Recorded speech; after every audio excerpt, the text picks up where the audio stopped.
querida mulher por excelência. Hoje nós vamos estar falando sobre edificar aquilo que o inimigo derribou. E nós vamos estar usando a vida de Neemias para isso. Neemias, ele estava exilado. Ele estava exilado em Suzã, 400 quilômetros a leste de Babilônia. E diz que o irmão dele, Hanani, foi ter com ele, e ele perguntou ao seu irmão: como estão os judeus que escaparam, que não foram levados para o exílio, e acerca de Jerusalém? Disseram-me: o restante que não foi levado para o exílio se acha lá na província. Estão em grande miséria, desprezo, os muros de Jerusalém estão derribados, as suas portas estão queimadas a fogo. Tendo eu ouvido essas palavras, assentei, chorei, lamentei por alguns dias, tive jejuando, orando perante o Deus dos céus, e disse: Deus do céu grande e temível, que guardas a aliança, a misericórdia com aqueles que te amam e obedecem os seus mandamentos, estejam atentos os teus ouvidos e abertos os teus olhos para acudires à oração do teu servo, que eu faço na tua presença de dia e de noite pelos filhos de Israel. Eu faço confissão pelos pecados cometidos contra ti, pois eu e a casa de meu pai temos pecados, temos procedido de todo corruptamente contra ti, não temos guardado os teus mandamentos, teus estatutos, teus juízos que ordenastes a Moisés teu servo. Lembra da palavra que ordenaste a Moisés teu servo, dizendo: se transgredires, eu vos espalharei entre os povos, mas se vos converterdes, se guardardes os mandamentos, se cumprirdes, ainda que os vossos rejeitados estejam pela extremidade do céu, eu os ajuntarei e trarei para o lugar que eu escolhi para fazer habitar o meu nome. Estes ainda são teus servos, Senhor, que tu resgataste com teu grande poder, com a tua mão poderosa. Ah, Senhor, estejam atentos teus ouvidos à oração do teu servo e dos teus servos que se agradam de temer o teu nome. Concede que sejas bem-sucedido hoje o teu servo. Me dá mercê perante esse homem, porque neste tempo eu era copeiro do rei. Então, o que Neemias vem nos ensinando aqui com as suas palavras? Que muitas vezes nós não precisamos ocupar lugar de proeminência para nós estarmos buscando o bem do nosso semelhante, o bem da nossa cidade, o bem da nossa nação. Naquele momento, Neemias não era um presidente, não era um governador, não era um prefeito, ele não era um juiz, ele não era um doutor. Ele era um exilado, ele era um escravo que servia ao rei. E ele não viu nisso obstáculo para se levantar em favor dos desfavorecidos. Neemias, mesmo exilado em país estrangeiro, mesmo longe de Jerusalém, do seu templo, mesmo sabendo que o templo havia sido derribado, que Jerusalém estava destruída, que os utensílios da casa do Senhor haviam todos sido levados para servir em templos pagãos, mesmo longe da sua cultura, mesmo longe da sua família, ele não deixou de temer o Senhor, ele não deixou de ter intimidade com o Senhor, ele não deixou de ter fé. Aquela palavra de Abacuque 3,17, que ainda que a figueira não floresça, ainda que não haja fruto na vide, ainda que o produto da oliveira minta, ainda que o gado seja arrebatado do curral, que não tem ovelha no aprisco, todavia eu me alegro no Senhor, no Deus da minha salvação. Ele é a minha fortaleza, ele faz os meus pés como da corça, e ele me faz andar altaneiramente. E assim era a vida deste homem, Neemias. Ele não era um homem alienado, ele não era um homem que vivia para o seu ventre, que vivia para o seu umbigo. Ele não pensava: já que eu estou bem, o resto tudo não importa. Não, Neemias era um homem sensível. Ele permitia que aquilo que quebrava o coração de Deus quebrasse também o coração dele. Ele sabia que o que quebra o coração de Deus são vidas, e ele estava preocupado com o seu povo. Neemias não tinha síndrome de avestruz, que quando as coisas estão mal, enfia a cabeça na areia. Não, Neemias foi se informar. Ele quis saber o que estava acontecendo com o seu povo, e aquilo que ele ouviu é o retrato deste mundo. Ele ouviu o que não foi levado para o exílio, está em miséria, em desprezo, os muros estão derribados, as portas estão queimadas a fogo. E nós aprendemos que com Neemias, que para ser restaurador de veredas, antes nós temos que ser restaurador de brechas. Nós temos que, como diz Ezequiel 22:30, que Deus fala: eu procurei um homem que estivesse na brecha para que uma nação não fosse ferida. Entre a informação e a ação tem a oração, buscando a sabedoria de Deus, como diz lá em Tiago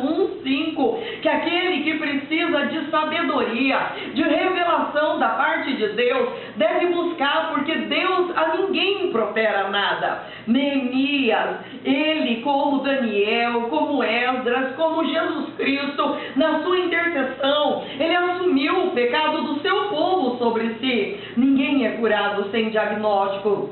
O nosso problema, ele tem que ser relatado diante de Deus. E ele falou: pecamos, nós demos as costas, nós perdemos os valores, nós quebramos os princípios, nós idolatramos, nós não ensinamos a próxima geração. O Senhor está certo no seu julgar, o Senhor é justo no seu tratar. Ele demonstrou arrependimento no lugar do povo, sabe? É isso que precisa haver arrependimento, precisa haver confissão, precisa haver conversão. Esta é a chave do avivamento. Se o meu povo, que se chama pelo meu nome, se me buscar, orar, se humilhar, se arrepender dos seus maus caminhos, eu ouvirei dos céus, eu perdoarei os seus pecados e eu sararei a vossa terra. Neemias lembra a Deus de suas promessas, da sua aliança, da misericórdia para com o seu povo, o povo que tu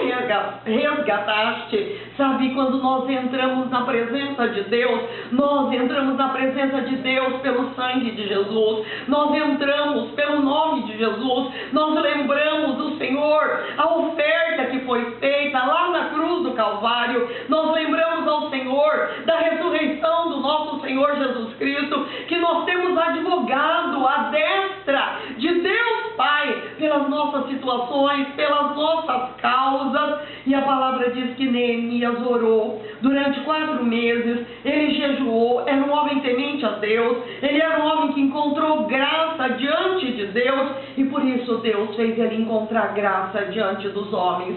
Deus abriu todas as portas para ele. Ele estava servindo o vinho do rei, ele estava muito entristecido, e o rei perguntou para ele: por que você está triste?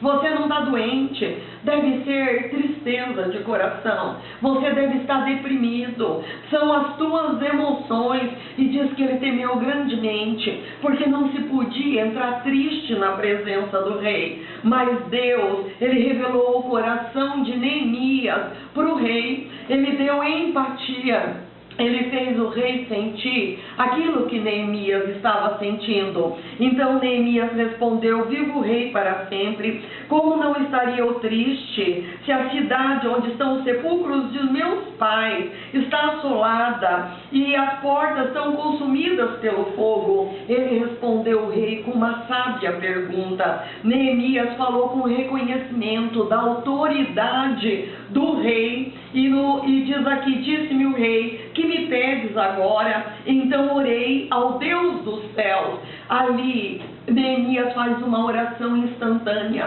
mas que estava respaldada por 4 meses de oração antes dele entrar na presença do rei. Ele encontrou graça diante do rei, ele ficou com o coração do rei nas mãos dele, como diz Provérbios 21:1, que como ribeiros de água é o coração do rei na mão do Senhor, e o Senhor inclina para o lado que ele quer, sabe? Mas para isso precisa haver a nossa intercessão por trás de toda a ação. E diz assim: disse-lhe o rei: se é do teu agrado, ó Rei. O teu servo achou mercê na tua presença. Peço-te que me envies ajudar a cidade sepulcro dos meus pais, para que eu reedifique. Aqui ele falou com humildade, ele reconheceu a posição do rei, ele reconheceu o lugar que ele ocupava, e a palavra do Senhor diz que estava a rainha sentada junto com o rei, e o rei lhe perguntou: quanto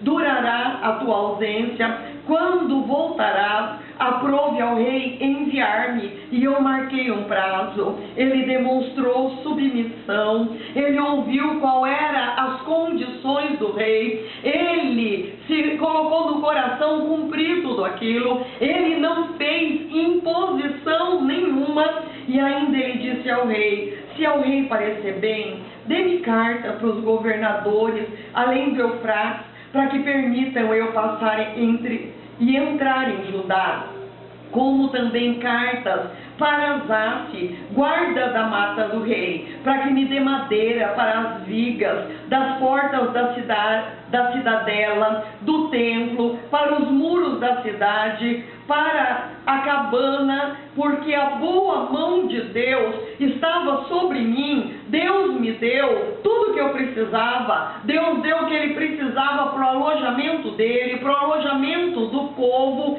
Ele falou com amor, ele falou no momento certo, e a palavra do Senhor diz em Provérbios 25:11, como maçã de ouro em salvas de prata é a palavra ao seu tempo. Provérbios 16:24, palavras agradáveis são como favo de mel, doce para a alma e medicina para o corpo. E a palavra do Senhor diz aqui que então eu fui aos governadores da além do Eufrates e lhe entreguei as cartas do rei. Ora, o rei tinha enviado comigo oficiais do exército e seus cavaleiros. O rei lhe deu uma escolta, ele recebeu cartas, ele recebeu autoridade, ele recebeu unção. Nenhum governo poderia criar empecilho, nenhum governo poderia criar obstáculo. As portas foram abertas para ele, deu-lhe madeira para ele reconstruir as portas, as muralhas,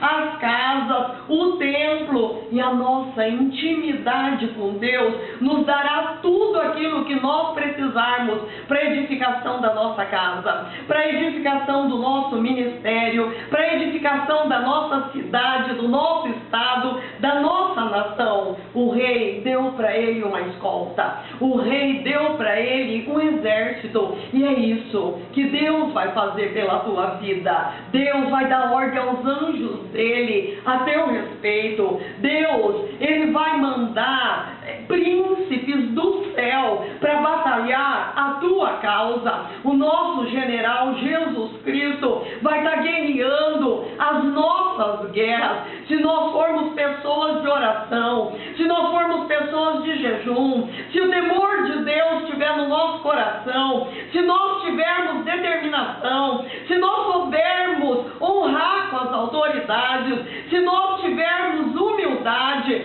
se nós tivermos interesse por aquilo que está acontecendo nessa terra, contra a nossa vida e contra o nosso semelhante, se nós formos pessoas que chorarmos na presença de Deus, os anjos do Senhor vão acampar ao nosso redor e vão nos livrar. Os anjos do Senhor são ministros de Deus em favor de todos aqueles que hão de herdar a salvação. O rei deu para ele uma escolta, e Deus, da mesma forma, vai colocar anjos para trabalhar pela tua causa, e você vai ver reedificado tudo aquilo que o inimigo destruiu. Tenha uma excelente semana e Deus te abençoe, em nome de Jesus.